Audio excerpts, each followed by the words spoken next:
Greetings, fellow armchair Imagineers! Tiki here, And Jacob Wile too.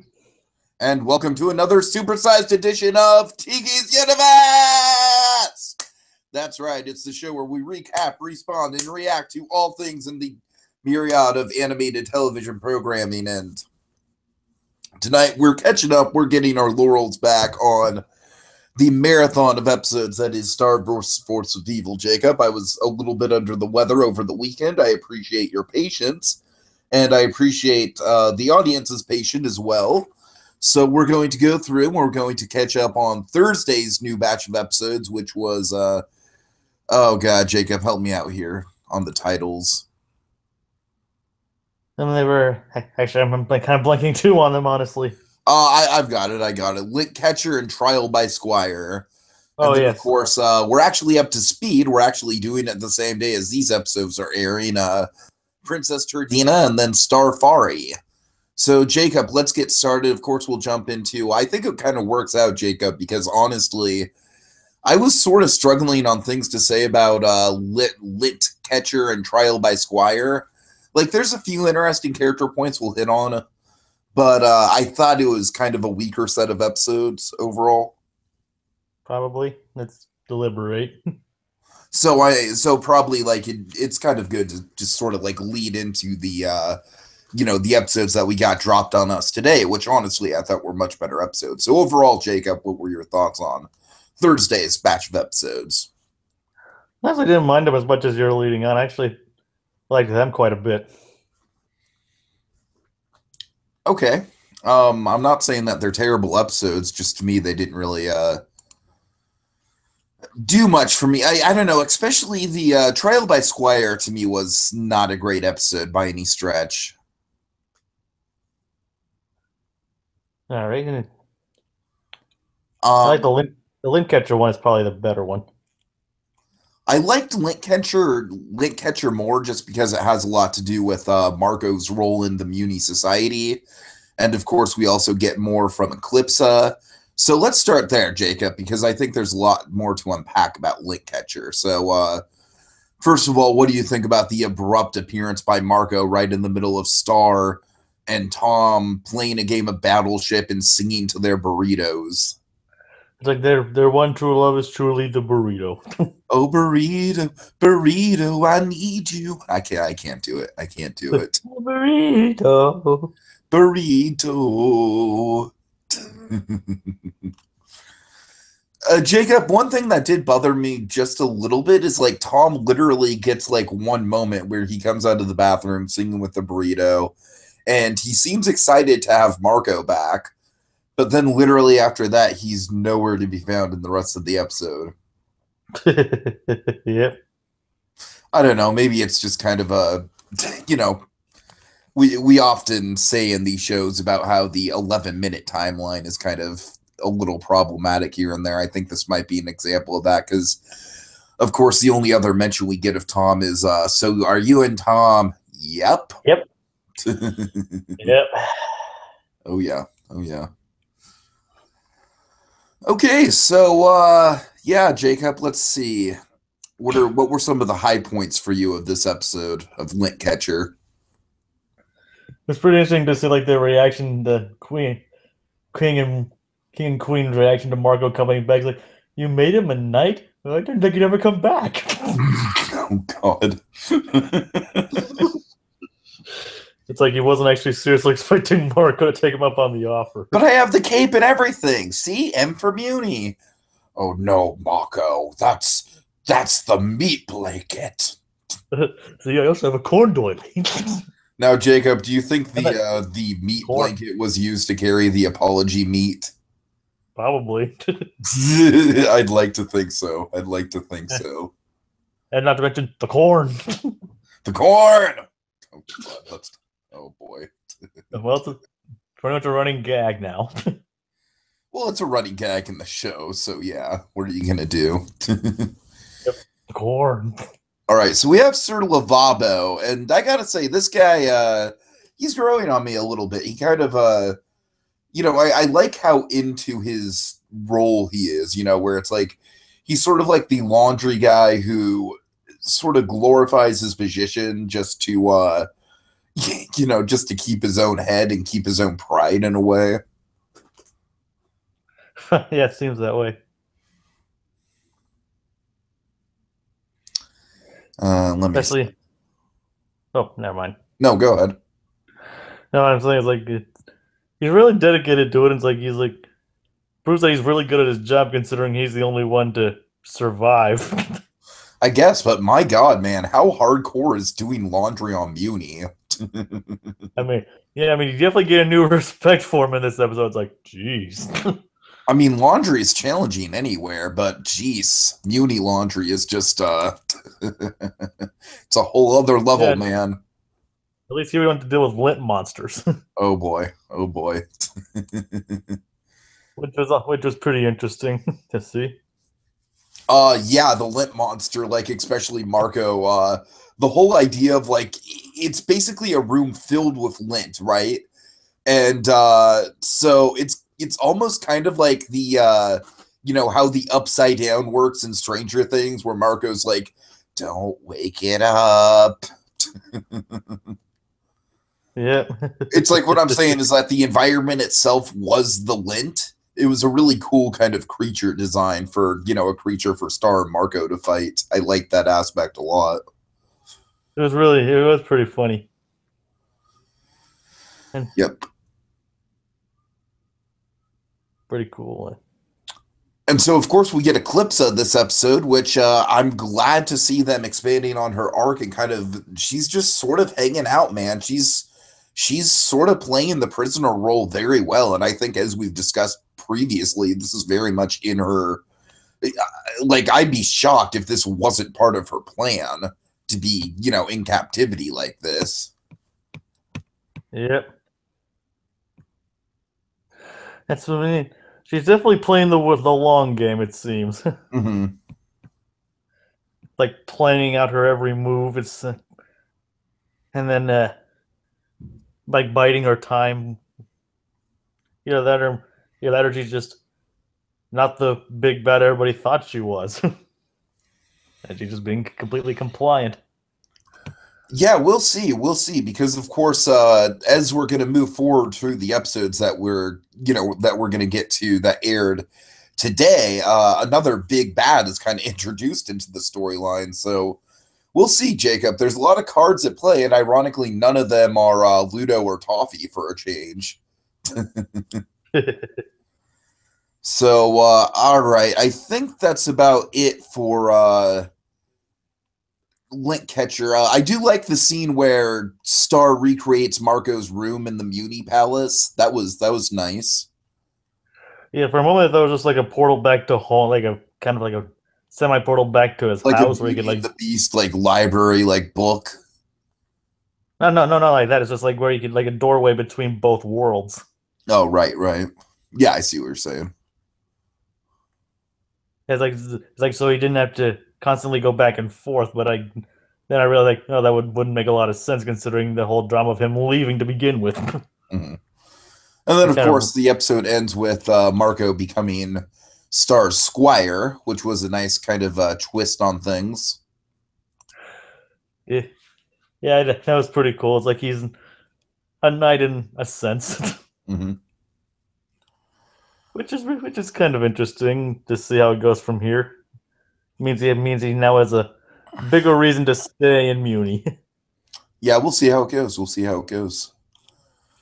Okay, Jacob. So that leads us into Trial by Squire, which was the second episode to air Thursday. Like I said, I definitely wasn't as high. Like, this is probably one of the weaker episodes for me of season 3 so far, but you seem to be a little bit more defensive of it.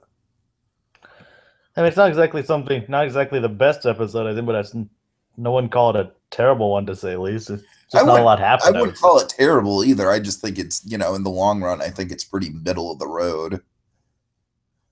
Yeah, I mean, I have to agree. All right.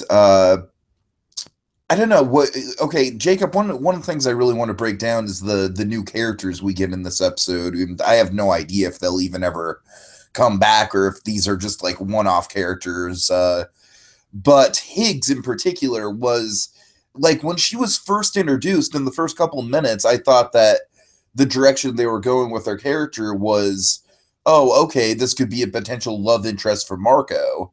Especially when Marco gets all, he gets all flattered, like when she says, oh, like what is it? Something about like a good night being a prepared night or something like that. Yeah, something like that. Yeah, I'm sorry, folks. I didn't have time to rewatch these two episodes. You know, so it's been a couple days since I've seen this, but that's kind of my problem, Jacob, is that as the episode goes along, and I guess it's kind of the point, is that Higgs gets more and more unlikable, but I don't like it when Higgs gets unlikable because it's just she becomes such a brat that I think it becomes a problem, at least for me. Kind of. I mean, I just think like I all think these people sabotaging Star and Marco are just like I took well, considering how the I'm night. sorry, really quick, really I'm sorry, really, really quick. It's just like for me, it just gets repetitive, right? Like it's kind of like it's laying on the same Black Friday joke kind of over and over again. And the way I saw her was was mainly like she was like putting on her face for Margaret, like pretending to be kind, and then like saying it, just saying nerd, just so loud so they can hear it, but question it in a way. It's like yeah, I was not even trying to be nice to begin with. It's like she's like, and like it kind of just shows the fact that she was kind of jealous of him from the very beginning. Like you got knighted just because you're the boyfriend of the princess, which which of course he denied. So maybe this is just kind of a subjectivity thing with me, Jacob, and I'm sure people in the audience, by all means chime in if you disagree with me. But for me, just that whole thing kind of made this episode a little bit more mean-spirited than kind of like my taste sort of like. And so just on a subjective level, I feel like that kind of bothered me with the episode as a whole. All right. Makes sense. I don't know. I guess positives about the episode though is that Star and Marco's dynamic is as fun as ever, and I love Star like seeing Star run around in the in the giant department store with the over the top horsey. Yeah. Like I would say all the Star stuff kind of saves the episode for me. Yep, and I like how I love the resolution though. It's like the whole like no one exactly wins except Star and Margot with the whole you're my squire to have fun stuff like my and all that. I'm kind of butchering the line, but still. No, but you're right. You're absolutely right. It is a very sweet resolution. That is definitely a high point of the episode. It's a nice way to get there through all kind of I just wish the way wasn't as mean spirited because I just felt like the rest of the episode was just so cynical about like the Black Friday mentality and everything like that. And I don't know. To me, like that doesn't necessarily make for a fun episode per se. But you're right. The last note that the episode ended on, which I think we can circle back around to after a couple more points I want to make. The last note definitely ended on a positive note, which I appreciated. But Jacob, what do you think of the sloths? They didn't really do much in this episode again. I mean, they were just like it's not my department. I mean, I think that's kind of the point, though, right? It's like I don't know, like Some Disney loves using these sloth-like characters. It's like, well, we saw them in the previous episodes, like the quest buy and the gift of the card. Right. It's like it's not in my department. Attention. The big blowout is starting in zero more minutes. Okay, let's see. What do you think of the different knights and the different squires? Like, did any of those characters stick out at you at all? Because to me, they were all kind of disposable. Well, yeah, I mean, they were kind of like throwaway characters I appeared previously. It was like if anything based on design, we'll probably see Higgs again. Yeah, Higgs, I feel, was being built up as kind of a major character. I mean, if not, I mean, it'd be kind of a waste of her personality here as a rival for Marco. Right. Lady Like, Who's It's, I believe, was in it'd be the like last like a, episode. my guess is kind of like a self-perceived rival. Like she sees a rival in him, even though he doesn't even see it Uh-huh. anymore. But I think it could be an interesting dynamic. Uh-huh. But it's just kind of showing that even the squires are mostly mistreated by their knights. It seems. Yeah, and the knights themselves were pretty ridiculous. Yes, and that probably Sir explains Dashing why of Muzzleton. why they act the way they why the squires are like so obsessed with it being better. Sir Stabby, and So then Lady Who's It's. uh, I believe Lady Who's It's was actually in the previous episode with Marco, right? I believe she was. Yeah. Okay. My favorite squire though is just old guy. The old guy was sweet. Just because he doesn't have a name, he's just old guy. Like, yep, I'm old. So I don't know. Like, there's not much to say about this episode for me. To me, this episode, it's sort of a complaint I keep coming back to for like later Star episodes that, while not bad, just don't really hold a ton of weight to them. Where this feels like it would have fit into season 1. You know what I mean? I guess.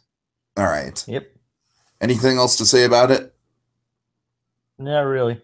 Okay, let's do it. Let's talk about now Princess Turdina, which was a much more substantial episode. So, man, oh man, Jacob, this is a return to St. Olga's Reform School for Wayward Princesses. What do you think? It was really interesting to see like the return of Princess Marco. I kind of love this episode, Jacob. It is quite an intriguing one, to say the least. I'm not going to go out of my way and say it's like one of the best ever or anything like that, but it's definitely up there with my favorite of season 3 so far, at the very least. It's up there with the best of season 3. I like it because I feel like this episode kind of addresses gender identity in a really smart, really sophisticated, and really thoughtful and gentle kind of way. And for a kid show, Jacob, and I don't want to get too personal with this, but as someone who kind of has a gender fluid lifestyle as it is, as I said, I don't want to get too personal about it, but a lot of the themes of this episode really hit a chord with me, and for that, I guess subjectively, I kind of love this episode. Like I said, it kind of the subjective and objective qualities of us loving these episodes. I don't know. I just think there's something in the simple message of, like Marco being the princess and then him being so worried about being outed as being a boy. And then once that is outed, it almost kind of drives the message home even more, that, well, it's not about gender. It's about equality. It's about individuality. I don't know, Jacob. I just thought this was just as a talking point episode. You know what I mean? As a quote unquote message episode. I really loved it. I do have to agree with you on that. Yeah. So outside of the political stuff, which, like I said, I don't want to drag too much of this conversation into, I love the world building of this episode. You want to get into some of that? Definitely interesting to see the return of St. Olga's and all kinds of different kind of princesses and their new curriculum, to say the least. It's like party all day, and that's pretty much all they do.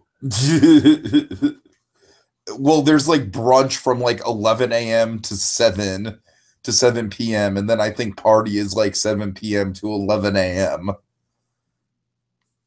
And then they go right back to brunch. Yeah, it's like even in real life, some people follow that for college. Oh yeah. Oh, I do totally realize that. Absolutely.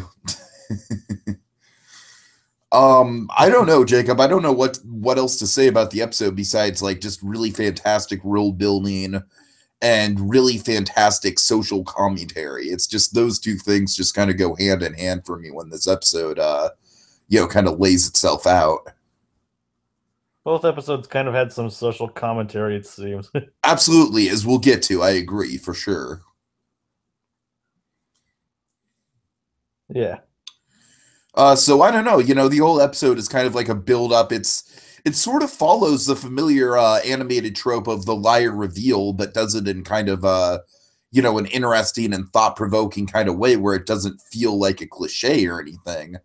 You know what I mean? Where the whole episode, Marco is kind of it's being built up to the reveal that Marco is in fact a boy, and then of course it gets turned on its head by that reveal actually being the catalyst for good in the story. It was pretty, and all sparked by Miss Haynes, nonetheless. Yeah, yeah. Okay. Shall we talk about the ending with her? Well, yeah, I mean, of course, that's definitely the big other thing plot wise. So yes, Miss Heinous returns. Which kind of indicates it's like she's going to be back to do something once again, like she's plotting something. She's definitely plotting her revenge against Marco because, of course, the three times that we've seen the school, it's kind of been this great arc, this great trilogy where Marco, he showed up and then his idea kind of, like lit a spark, and then showing up again kind of like really put the spark to the fuse and just set a bomb off in the school. The third time they go to the school, it's revealed that Marco is, not who he says he is, but at the same time, it's like it maybe even like, like binds the princesses even closer together. I don't know, Jacob. Like to me, this is like really exciting world building and stuff like that and storytelling. And as we said, like we have Eclipsa kind of waiting on the sidelines for God knows how long. And, it's like Eclipse is such a cool, morally ambiguous character that we really don't even know what her deal is for the most part. So a big, really exciting part of this arc is that I think at this point, Heinous is kind of the character that's sort of emerging as at least the short-term antagonist going forward. Who knows? It's like the show is becoming very more and more morally ambiguous. Yeah, absolutely. Even in terms of its hero characters. All right. Anything else to talk about with Princess Tردina? Well, before we get to the ending, I will say it's surprising that with all the merchandise that Princess Marco has turned out, it's surprising he only gets $650. God. I mean, you think with all that merchandise, he'd get a bit more than that. Yeah, yeah. I mean, he's getting a movie made after. Where are the royalties from that? But what do you think's up with the ending, though? Well, what ending are you talking about specifically? The one where Miss Anus was draining something from camera phone lady. Well, like I said, I think it's just kind of like, we're just establishing that she's planning something and, getting revenge on Marco and whatnot. Well, yeah, but what do you think exactly she's doing? Honestly, some sort of dark magic that seems to be tied to Eclipsa somehow, which seems to be a running theme. Yeah, and it activated her cheeks. That's what I'm saying. Yeah, we get the Eclipsa cheek symbols. So yeah, you're right. That is kind of a good reveal there. And like I said, I think we've seen the Eclipsa thing with Tom. We've seen it with Moon. We've seen it with Eclipsa herself. Now we're seeing it with with Heinous. So I think that's definitely something that, if anything, Jacob, here's just a wild theory for you. What if the main antagonist of the season isn't Eclipsa herself, but the dark magic that Eclipsa inherits? That would be quite interesting because Because remember, Toffee was able to basically inhabit dark magic himself, so All right, now I'm getting excited. it's entirely possible that magic itself could be the antagonist. uh Okie dokie, let's see. So, what next, Jacob? What next? We have Starfari. Dark. Yep. This was a pretty interesting episode. A nice kind of it was another social commentary episode, but it was, I feel, a little bit more lighthearted than the other one. In a way, also a bit more on the nose. Yeah, yeah. To tell you the truth, Jacob, the one thing I didn't really care for with this episode, and I'm not saying it's a bad episode or even a filler episode or anything like that, but I feel like ugh. I feel like we established a lot of the same themes in Puddle Defender that we got here. It did. A lot of it just kind of seemed like a rehash. That's kind of my problem, and I think Puddle Defender, the way that episode played out, kind of the suspense of like Moon and Buff Frog playing the board game and the timing and everything like that. The circumstances they are all under. I thought that episode was a lot stronger. Whereas this, it's sort of like, we're sort of in between major plot threads right now. And so in a ways that does make this episode feel a little bit more fillery. We do get some answers. Like, what do you think about the, how the monsters are actually being treated in Uni with the Jane Goodall kind of style character we get? It's really an interesting kind of plot to see. It's just like suddenly there's this monster expert that determines these things. It's like just kind of come out of nowhere. It's kind of, yeah, it's a bit out of left field, I must say. It wasn't over the moon about that. Yeah, it's like, so suddenly there's this expert that determines whether the monsters are good or bad or something like that. It's just like okay, it's kind of on the nose there. Yeah, and so I guess for that reason, Jacob, I'm not really crazy about this episode, and I've got to say, like, this is just maybe kind of cheap on my end, but I'm a sucker for anything with Buff Frog in it. And he wasn't even in a lot of it either. No, he wasn't, but gosh darn it, we get to see little Katrina again. Little Katrina. And she's even more grown up. Yes. All of them are, considering they could barely fit into that stroller. Right. I know, but you know what? You know what kind of one of the sucky things about that though, Jacob, was I might have to rewatch the episode, but I didn't really get to see a lot of Buff Frog kind of beaming about like, oh, my babies are also grown up. I mean, pretty much the only thing was just like we must appreciate what we have when they're talking, and that's pretty much all we get.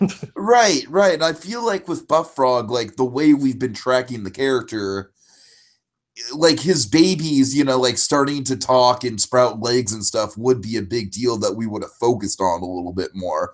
I mean, maybe that happened off camera because we are kind of like, the whole idea is that we're kind of intruding on an average day in the life of Buff Frog. So who knows? Maybe I'm splitting hairs a little bit there. Yeah. And honestly, Star didn't really do that much in this episode either, other than complain.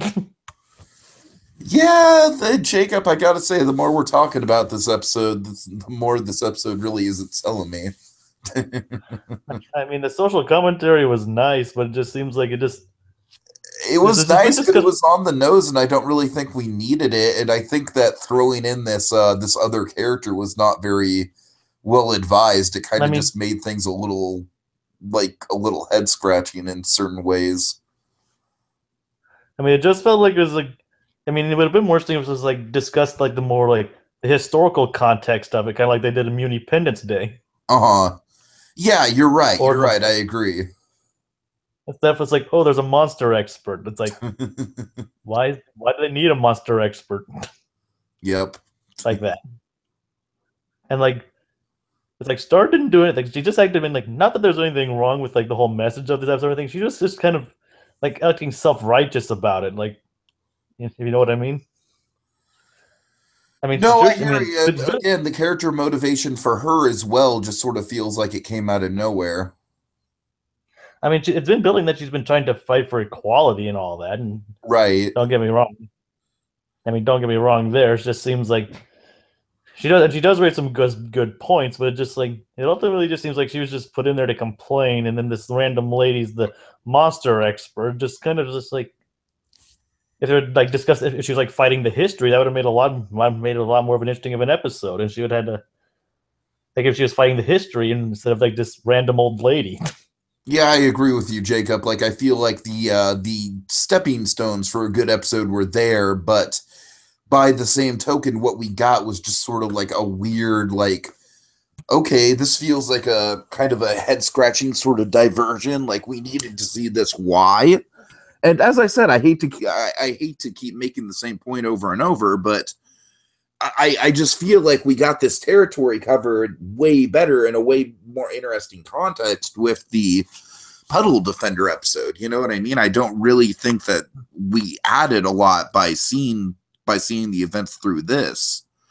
I don't know. honestly, honestly, it feels like these were both episodes that for like they were 22. They were like 11-minute episodes that wanted to be 22-minute episodes. Well, I mean, I could definitely see the St. Olga one being 22 minutes, but honestly, like we said with the Starfari episode, like there are good ideas in there, but you would have needed a major restructuring of the whole thing to have it be salvageable, at least in my opinion. And quite frankly, the title really doesn't make a lot of sense either. No, it doesn't, except for, like, hey, she's wearing a safari hat. Yes. I don't know. I can't really think of a better one, but still. I'm just giving them what they work with. I'm giving what, I give. Yeah. They're giving. Wow. I'm totally flustering that. I'm just going to stop talking. All right. So, Jacob, do we have summaries for the next episode? I can try to see if I can find the wiki. I have them actually. I was just. Sorry. No, it's all good. It's all good. Okay, so the next two episodes, folks, which we'll hopefully be getting to tomorrow. Episode, let's see, this is going to be episode 10A, is Lava Lake Beach, which Kelly breaks up with her boyfriend, and Marco questions his relationship with Star Butterfly. So Kelly is an interesting character, Jacob, because of course she's she's one of the characters who's featured prominently in the new intro. We haven't seen a lot of her yet, so this might be a kind of coming out episode for her to branch out into bigger storylines. Hoping they just don't go the easy route of like, oh, maybe Kelly and Marco can get together. I mean, yeah, if they what? I'm sure people ship Marco with everything, and no, I don't mean everyone. I mean everything. But I don't think the writers would do that. I mean, if they do, I like. There's ways it can go well. I just think it'd be a little bit predictable, just given the fact that like Marco's having relationship troubles with Star at the same time, and now this girl's conveniently single. But we'll see what happens. Or maybe that's just the jumping off point. Maybe she's not even a prominent feature for all we know. Right. And then let's see. So the next episode after that it sounds pretty interesting. It's Sweet Dreams, yes, in which Star discovers she travels through multiple dimensions in her dreams. That sounds very trippy, almost Inception-esque. Yeah, gonna be womp.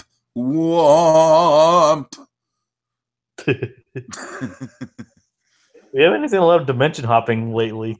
No, you're right. We haven't. So, I mean, that's also one of the selling premises of the show was the dimension hopping. Yeah, well, to be fair, the dimension hopping and the high school comedy, and I think we're kind of run the course of the high school comedy, but it's like now how would you describe this show? Like a high fantasy? Yes, honestly, yes. I would describe this show as like a high concept fantasy comedy. With it, yeah, like even with elements of satire. Yeah. It's like the show is like almost different, but not in a bad way, of course. Of course. All right, folks. Well, thanks. Go ahead. I'm It's sorry. maturing. It's like I'm saying it's definitely maturing. Oh yeah, which is what I love about it. It feels like season 3, as we kind of hinted at with those promos we got of season 3, Jacob, I feel like season 3 definitely is coming into its own, where season 1 was kind of a good runner of like, all right, let's introduce these characters, put them in some wacky situations, kind of have a loose storyline. Season 2 was a big improvement, kind of gave us an overarching character arc to everyone, not necessarily a full storyline episode to episode, but still kind of maintaining a nice level of continuity. And season 3 seems to be telling like, almost one big story all the way through. So it's really interesting the way they're playing that out. Yeah, I can't wait to see how that turns out. Yep. All right, Jacob, any final thoughts? Nope. Can't really think of anything else that we haven't said already. All right, folks. Well, thanks so much with your patience. We will hopefully be getting back to this and, talking about the next 2 episodes of Star that air tomorrow. Indeed, the same episode, the same day they come out. But in the meantime, stay tuned for another episode of Tiki's Universe where things will get a little weird and a little wild yet again. Yes.